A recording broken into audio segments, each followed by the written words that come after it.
Welcome दोस्तों, स्वागत है आपके अपने चैनल पर। और बहुत दिनों बाद इस सब्जेक्ट कोड की क्लास ली जा रही है। क्यों? क्योंकि ये सबसे पहला पेपर है आपका। 7 जून को ये पेपर होने वाला है, फर्स्ट शिफ्ट में, मॉर्निंग शिफ्ट में।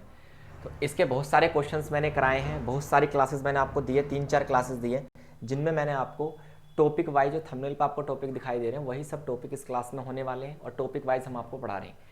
तो इसमें आज जो हम बात करने वाले हैं, हिंदी गद्य साहित्य के आगे की कहानी की बात करेंगे। स्पेशली आज की क्लास इसलिए इंपॉर्टेंट होने वाली है क्योंकि इसमें हम त्यागपत्र उपन्यास के बारे में पढ़ेंगे और त्यागपत्र उपन्यास से 100% क्वेश्चन आता है एग्जाम में। तो इतनी सी बात आपको याद रखनी है कि जो त्यागपत्र आपका उपन्यास है उसको ध्यान से समझ लें हम यहाँ पर, ताकि क्या हो, जो एग्जाम है उसे हम बेहतर तरीके से क्या कर पाएँ, अटेम्प्ट कर पाएँ। तो देखिए, सबसे पहले स्टार्टिंग करते हैं जनेंद्र से। जनेंद्र बहुत बड़े महान लेखक, साहित्यकार माने जाते हैं, कथाकार की श्रेणी में इन्हें रखा जाता है और उनके उपन्यास साहित्यों की यहाँ पर बात करेंगे। कहानी को स्टार्ट करते हैं इनके जीवन परिचय से। किनके? जनेंद्र जी के। देखिए, जनेंद्र कुमार का जन्म कहाँ पर हुआ? अलीगढ़ में हुआ। अलीगढ़ कहाँ पर आपको पता है? उत्तर प्रदेश में। ठीक है, ये बात तो हमें यहाँ तक क्लियर हो ही गई। आगे एक गांव है कोडियागंज, जहाँ पे इनका जन्म कब होता है? 1905 में होता है। इनकी मृत्यु हुई 1988 में। ठीक है, इनके बचपन का नाम क्या था? आनंदीलाल। साहित्य रचना उन्होंने जनेंद्र कुमार के नाम से की। इन्होंने इस नाम से क्या नहीं की, इसे कह सकते हैं ये इनका स्टेज नेम नहीं था। इनका स्टेज नेम क्या बना? जनेंद्र कुमार इनका स्टेज नेम बना। हिंदी संसार की बात करें तो जनेंद्र कुमार के नाम से इन्हें जाना जाता है। जब उनकी उम्र 2 वर्ष की थी तब उनके पिता की मृत्यु हो गई थी। उनका जो लालन पालन किया उनकी माँ ने किया और मामा ने। ठीक है, इसके अलावा उनकी आरंभिक पढ़ाई कहाँ से होती है? उनकी अतरौली नामक स्थान से होती है। स्पेशली बात आपको याद रखनी है कि गांधी ने जिस समय असहयोग आंदोलन स्टार्ट किया था तब उनकी उम्र 15 से 16 वर्ष के आसपास थी। 1921 में असहयोग आंदोलन के प्रभाव से ही जनेंद्र ने अपनी पढ़ाई क्या कर दी थी? छोड़ दी थी, क्योंकि असहयोग आंदोलन में भारत के प्रत्येक व्यक्ति से ये आप कह सकते हैं आशा की थी गांधी ने कि वो अंग्रेज द्वारा चलाए जा रहे स्कूल कॉलेज का क्या करें, त्याग करें। और यही कारण था, जनेंद्र कुमार ने भी क्या किया था? अपनी पढ़ाई को वहीं पर स्टॉप दिया था। और यही था इनका आरंभिक जीवन, जो मैंने जीवन परिचय बिल्कुल शॉर्ट समझाया आपको। इसका फुल जीवन परिचय यदि आपको पढ़ना है तो आपको इग्नू की बुक्स में मिल जाएगा। हालांकि उसका कोई यूज़ नहीं है, क्योंकि आपसे एक शॉर्ट नोट का क्वेश्चन यहाँ से आ सकता है और शॉर्ट नोट में इतना बड़ा लिखना आपके लिए इनफ होने वाला है। ये 100 वर्ड्स के आसपास आपको दिख रहे होंगे। ठीक, इसके अलावा यदि हम बात करें जनेंद्र के साहित्य परिचय की, इन्होंने क्या क्या साहित्य में लिखा है, तो मैं आपको बता दूं, जनेंद्र कुमार जी जो है ये स्पेशली आपके क्या माने जाते हैं? कथाकार माने जाते हैं, है ना। क्या माने जाते हैं? कथाकार। कविताएं इन्होंने नहीं लिखी हैं, कथाकार या फिर आप कह सकते हैं ना उपन्यासकार की श्रेणी में आप इन्हें रख सकते हैं। उपन्यासों की रचना इन्होंने की है। जनेंद्र कुमार मूलतः क्या माने जाते हैं? कथाकार माने जाते हैं। उन्होंने लगभग 12 उपन्यास लिखे हैं और कई कहानियों की रचना की है। प्रमुख कहानी संग्रह उनके कौन कौन से हैं? फांसी, वातायन, नीलम देश की राजकन्या, एक रात, दो चिड़िया, पाजेब, जयसंधि, ये सब क्या है? उनकी कहानी संग्रह है। उपन्यास संग्रह में अभी आपको दिखाऊंगा। प्रेमचंद की रचना काल के दौरान ही जनेंद्र ने भी कहानियां लिखनी प्रारंभ की। तो आप कह सकते हैं जनेंद्र कुमार जो है आपके प्रेमचंद युगीन, आप कह सकते हैं प्रेमचंद युगीन क्या माने गए हैं? उपन्यासकार माने गए हैं। प्रेमचंद युगीन उपन्यासकार ये माने गए हैं। इतनी सी बात आपको यहाँ पर याद रखनी है। क्लियर? तो यही खास बात है क्योंकि प्रेमचंद भी एक महान उपन्यासकार और आप कह सकते हैं उपन्यास की श्रेणी के सम्राट माने गए मुंशी प्रेमचंद। वहीं से इन्होंने प्रेरणा लेकर क्या की है? जनेंद्र जी ने उपन्यास साहित्य की अपनी रचना की है। यहाँ तक आपको कोई प्रॉब्लम नहीं है, तो हम आगे बढ़ते हैं, चीज़ों को समझने की कोशिश करेंगे। डन। चलिए, नेक्स्ट की यदि बात करें तो इन्होंने जो उपन्यास लिखे उनकी क्या खास बात थी? सबसे पहली खास बात तो इनकी ये थी यथार्थवाद। इन्होंने जो कुछ भी लिखा वो सब गहराई, मन की गहराई से, आप कह सकते हैं भावनाओं की जटिलता से और वास्तविक चित्रण। यथार्थवाद का मतलब क्या होता है दोस्तों? आपको याद रखना है, यथार्थवाद मतलब वास्तविक चित्रण, है ना। रियलिटी को इन्होंने यहाँ पर क्या किया है? डिनोट किया है। इतनी बात आपको याद रखनी है। वे अक्सर चेतना की धारा में, स्मृति यानी मेमोरीज में और स्वप्न जैसी तकनीकों का इस्तेमाल करते हैं और रियलिस्टिक कंटेंट देने की लोगों को कोशिश करते हैं। बिल्कुल भी काल्पनिकता का इस्तेमाल इन्होंने अपनी रचनाओं में नहीं किया है। ये बात आपको याद रखना है। क्लियर? इतनी बात यदि आपको समझ में आई हो तो हम आगे बढ़ते हैं। प्रमुख विशेषता क्या है इनकी रचनाओं की? पात्र केंद्रितता। जो भी रचनाएं लिखते हैं, ये जो भी रचनाएं लिखते हैं वो सारी रचनाएं पात्र केंद्रित होती है, यानी कैरेक्टर सेंटर्ड। एक ही कैरेक्टर को लेकर पूरा उपन्यास ही लिख मारते हैं। इसके साथ साथ संक्षिप्तता आपको देखने के लिए मिलेगी। उनकी भाषा सरल होती है लिखने की और बहुत ज़्यादा प्रभावी होती है। अनावश्यक बातें ये नहीं लिखते। बार बार संवाद तकनीक का इस्तेमाल ये करते हैं। इनकी उपन्यासों में, इनकी कहानियों में आपको दो लोगों के बीच संवाद होता ज़्यादातर दिखाई देगा। वातावरण का चित्रण, ये केवल कहानी में कैरेक्टर्स का डेफिनेशन न देकर उसके आसपास के माहौल को भी बहुत अच्छे से एलैबोरेट करते हैं, ताकि व्यक्ति को बिल्कुल जीवंत लगे।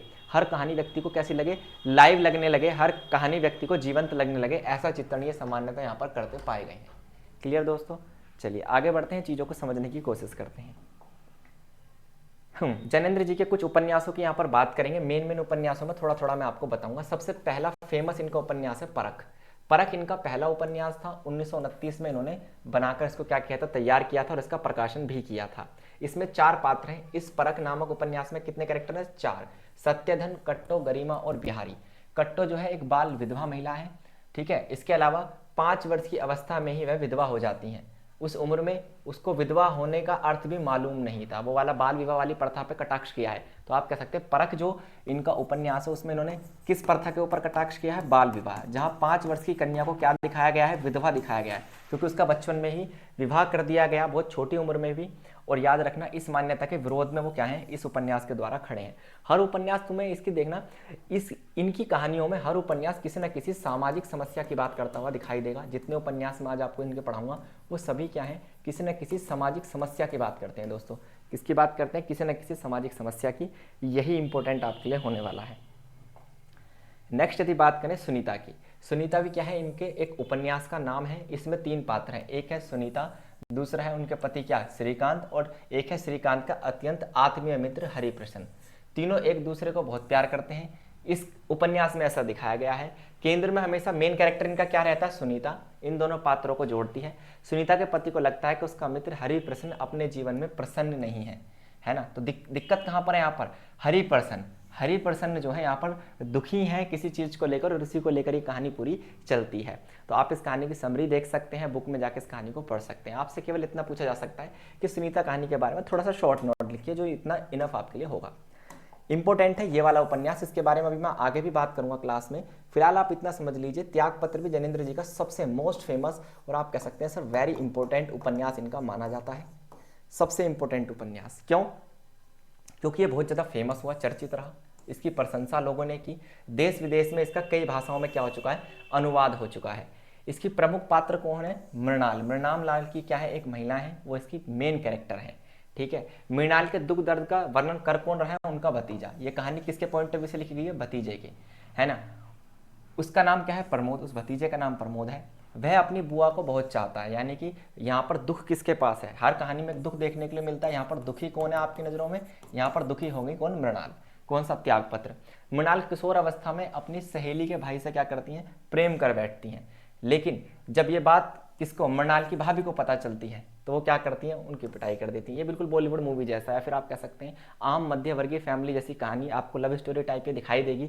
लेकिन याद रखना, इसमें इस पूरी कहानी में जो आपको स्क्रीन पर दिखाई दे रही है, इस पूरी कहानी में आपको मृणाल का जिक्र मिलेगा। ये बहुत बड़ा उपन्यास है, मोस्ट फेमस उपन्यास है, जिसमें दिखाया गया है कि किस तरीके से अत्याचार होता है मृणाल पर और किसके नज़रिए से लिखी गई है कहानी। ये भी आपको याद रखना है, ये उनके भतीजे प्रमोद के नज़रिए से कहानी लिखी गई है। इसको मैं भी आगे भी आपको एक्सप्लेन करूंगा। चलिए फिर अगला जो इनका उपन्यास है जैनेंद्र जी का, दैट इज सुखदा।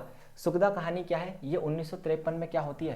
प्रकाशित की गई आज़ादी के बाद। इस उपन्यास में भी क्या करते हैं वो? पूर्व औपचारिक परंपराओं का ही पालन किया गया है। मतलब इस कहानी में भी एक नारी है जिसको मेन कैरेक्टर में यहाँ पर रखा गया है। नारी को क्या किया गया है? यहाँ पर मेन कैरेक्टर में रखा गया है। उसी के नाम से उपन्यास का शीर्षक रखा गया है।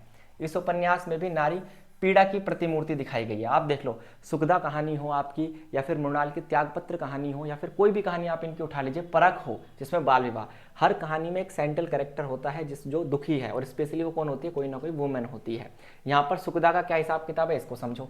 उसकी पीड़ा का कारण भले ही अलग हो, इसकी पीड़ा का कारण अलग है। वो क्या है? सुखदा जो है एक ऐसी लड़की है जो सुख सुविधाओं में पली बढ़ी है, जब इसका नाम सुखदा रख दिया है कहानी में, ठीक है। लेकिन उसका विवाह सामान्य निम्न मध्य वर्गीय परिवार में हो गया। अब वो क्या होगी? वहां जाके क्या होगी? एडजस्ट नहीं कर पाती, और उसी के दुख की कहानी यहाँ पर दिखाई गई है कि किस तरीके से वो एक ऊंचे परिवार से जब कम दर्जे के परिवार में विवाहित कर दी जाती है, तो उसके साथ किस प्रकार की समस्याएं देखने के लिए मिलती है। ठीक है। वह किसी दूसरे व्यक्ति से विवाह करना चाहती है जो थोड़ा सा अमीर हो, जो उसके व्यवहार को समझे, है ना, और वो चाहती है कि एक ऐसा परिवार मुझे मिले जो मेरे ही दर्जे का हो, अमीर हो, निम्न मध्य वर्गीय ना हो। समझ में आई? तो ये कहानी है सुखदा की। छोटा छोटा सा आपको समझना है, क्योंकि इनमें से कोई भी उपन्यास पे आपसे टिप्पणी पूछी जा सकती है। फिर एक कहानी आती है विव्रत। विवृत का प्रकाशन भी 1953 में ही हुआ सुगधा वाली कहानी के साथ। यह जनेंद्र के पुराने उपन्यास है। यहाँ पर भी क्या दिखाया गया है, नारी की पीड़ा दिखाई गई है। यहाँ पर नारी का नाम क्या है, दो प्रमुख पात्र हैं इस कहानी में। एक कैरेक्टर है जितेन, दूसरे कैरेक्टर हैं आपके कौन, भुवन मोहिनी। दोनों एक दूसरे से प्रेम करते हैं, दोनों शादी करना चाहते हैं, लेकिन इसमें भी एक दिक्कत है। दिक्कत यह है कि जितेन हो गया गरीब। अब ये तो बिल्कुल पुरानी बॉलीवुड मूवी जैसा आपको लगेगा कि यहाँ पर क्या है दोस्तों, यहाँ पर आपको जो लड़का है वो कैसा दिखाई देगा, लड़का दिखाई देगा आपको गरीब और लड़की दिखाई देगी अमीर। अब आप बताइए क्या शादी होगी, नहीं। अब ऐसी कंडीशन में होता क्या है, भुवन मोहिनी चाहे जिससे विवाह कर ले, उन्हें आपत्ति नहीं है, किनको, उनके पिता को, क्योंकि वो एक जज हैं, ठीक है। लेकिन होता यह है जितेन को कार में बिठाकर जब वो अपने घर लेकर आती है और शादी का प्रस्ताव रखती है। अब आपको ये कहानी बिल्कुल ऐसी दिखाई देगी जैसे धड़कन मूवी, क्योंकि इसी कहानी से उठाकर धड़कन मूवी बनाई गई है, आप ऐसा मान के चल सकते हैं।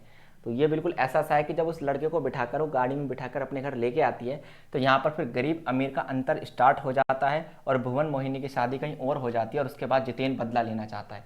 तो ये बिल्कुल कैसी कहानी है, आपको धड़कन मूवी यदि आपने देखी हो तो विवृत कहानी को आप आसानी से क्या कर पाएंगे, लिख पाएंगे। इतनी सी बात आपको याद रखनी है। क्लियर दोस्तों, चलिए। तो ये थे कुछ प्रमुख उपन्यास जो जनेंद्र जी ने लिखे, लेकिन इनका एक क्वेश्चन ऐसा है त्यागपत्र उपन्यास, जहाँ से हर बार आ रहा है। पिछले 4 सेशन के क्वेश्चन पेपर आप उठा के देखिए, पहला, दूसरा, मैक्सिमम तीसरा सवाल यहीं से होता है। 20 नंबर का क्वेश्चन, यानी पास कराने के लिए लगभग इनफ होने वाला। एक और उपन्यास इनका बहुत फेमस है, प्रीवियस ईयर सवाल है ना, आप इसे PYQ की श्रेणी में रख सकते हैं। मुक्ति बोध उपन्यास, इसको थोड़ा ध्यान से समझना। 1965 में क्या होता है, प्रकाशित होता है। इस उपन्यास पर होता क्या है, जनेंद्र कुमार को साहित्य अकादमी पुरस्कार मिला। आपको पता है लिटरेचर के फील्ड का भारत का सबसे बड़ा पुरस्कार आप कह सकते हैं साहित्य अकादमी पुरस्कार।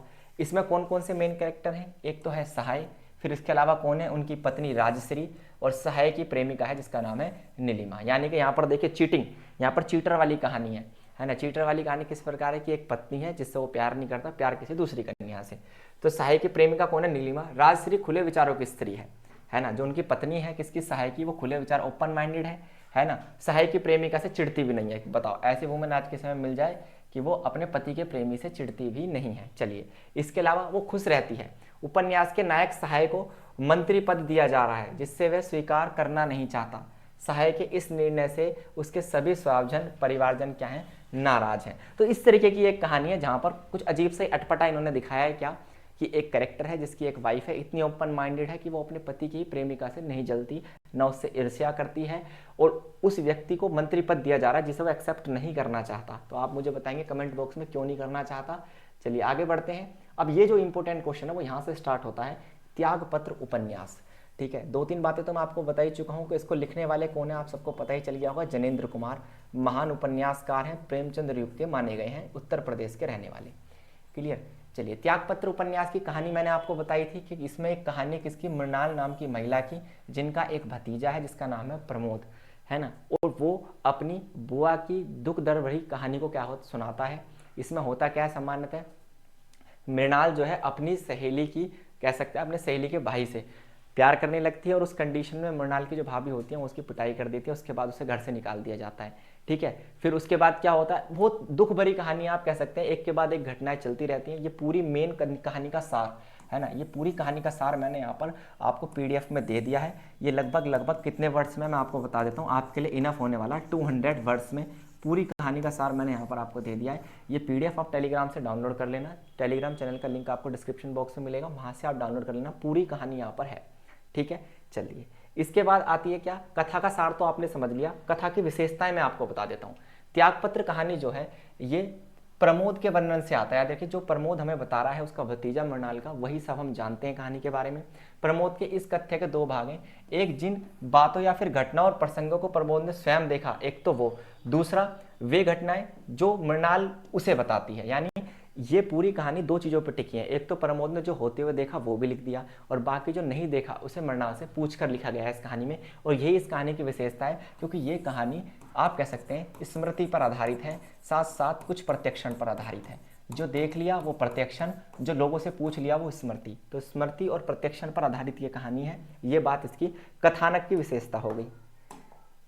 परिवेश की बात करें, त्यागपत्र कहानी का परिवेश कैसा है, यहाँ पर आपको दिखाई देगा संपन्न मध्य वर्गीय फैमिली आपको दिखाई देगी। संपन्न मतलब जिसके पास मूलभूत आवश्यकताएं पूरी हो रही है, मूलभूत संसाधन है, लेकिन मिडल फैमिली है। इट मीन्स यहाँ पर लोग ज़्यादा हाई प्रोफाइल लाइफ नहीं जीते हैं। सोच क्या है, थोड़ी छोटी है, अमीरों से थोड़ी छोटी है, गरीबों से थोड़ी ऊंचे लेवल की सोच आपको देखने के लिए मिलेगा। समझ में आई। इसके अलावा आपको याद रखना, इस कहानी में जितने भी इंसिडेंट यहाँ पर लिखे हैं, ये इन सारे इंसिडेंट को पढ़ के आपको केवल एक ही चीज़ का सेंस आएगा कि ये परिवार बहुत ज़्यादा सुखी है, लेकिन साथ साथ क्या है, मध्य वर्गीय है, मिडल फैमिली है। क्लियर। चलिए नेक्स्ट यदि हम बात करें दोस्तों, त्यागपत्र उपन्यास के प्रमुख कैरेक्टर कौन कौन से, ये क्वेश्चन प्रीवियस ईयर है, कई बार एग्जाम में आ चुका है, और आपका जो पहला पेपर है वहाँ पर एक क्वेश्चन आपको दिखाई देगा। त्यागपत्र उपन्यास के मेन कैरेक्टर्स क्या है, पहला है प्रमोद, है ना, ये कहानी का नायक है। कहानी का नायक इसे क्यों माना गया है, क्योंकि एक युवा है, शिक्षित है और साथ साथ संवेदनशील व्यक्ति है। आदर्शवादी है क्योंकि समाज की आदर्शता को जानता है और ईमानदार है। ठीक है।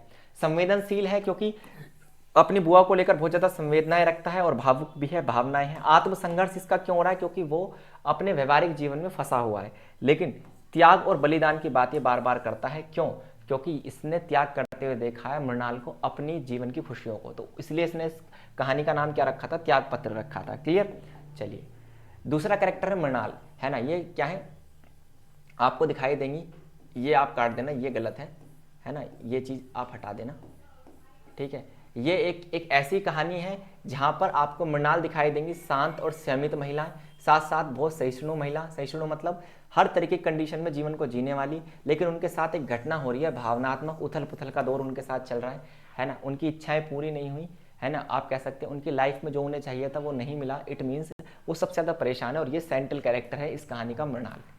इसके अलावा उनकी बुआ आपको दिखाई देंगी, प्रमोद की बुआ, है ना, एक बुद्धिमान अनुभवी महिला, ये उन्हीं की बात चल रही है। ठीक है। इसके अलावा आगे यदि हम चलें, कुछ अन्य कैरेक्टर हैं इस कहानी में। श्रीकांत है ना, जो प्रमोद के मित्र हैं, माता पिता हैं। ठीक है। और इसके अलावा एक समाज है जो रूढ़िवादी है, दकियानुसी समाज है, जो महिलाओं के अधिकारों को कुछ भी नहीं समझता, जो महिलाओं के अधिकारों को कुछ नहीं मानता। ऐसे समाज का जिक्र इस कहानी में किया गया है।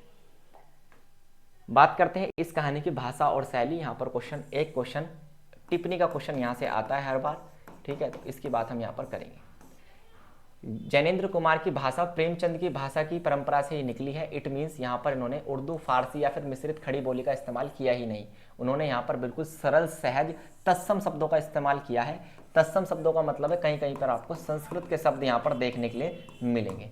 क्लियर। शैली की बात करते हैं। शैली मतलब लिखने का तरीका। इनकी जो शैली है उपन्यास में सामान्यतः वर्णनात्मक शैली होती है, हर चीज का वर्णन किया जाता है, हर एक घटना का यहाँ पर वर्णन किया गया है। साथ साथ आपको याद रखना है ये कहानी आत्मकथात्मक भी है और संस्मरणात्मक। मैंने बताया था ना, जो वो खुद से जानता था, आप कह सकते हैं राइटर खुद से जानता था, वो भी उसने लिखा, तो इसलिए कहानी आत्मकथात्मक हो गई, और जो उसने पूछ के लिखा है मृणाल से, वो संस्मरणात्मक हो गया। तो दोनों का मिक्सचर है ये कहानी, ये बात आपको याद रखनी है। और ये क्लास इसलिए इंपॉर्टेंट है क्योंकि यहाँ से एक क्वेश्चन एग्जाम में हर बार आ रहा है। तो आज के लिए केवल इतना ही, है ना। जैनेन्द्र कुमार जी का साहित्य पूरा मैंने आपको समझा दिया। ब्लॉक हमारा चल रहा था थर्ड ब्लॉक के काफ़ी यूनिट्स हमने कवर किए, और इसके अलावा भी अगर क्लासेस की आपको नीड पड़ेगी तो जरूर देंगे। आज के लिए केवल इतना ही। थैंक यू, धन्यवाद, नमस्कार।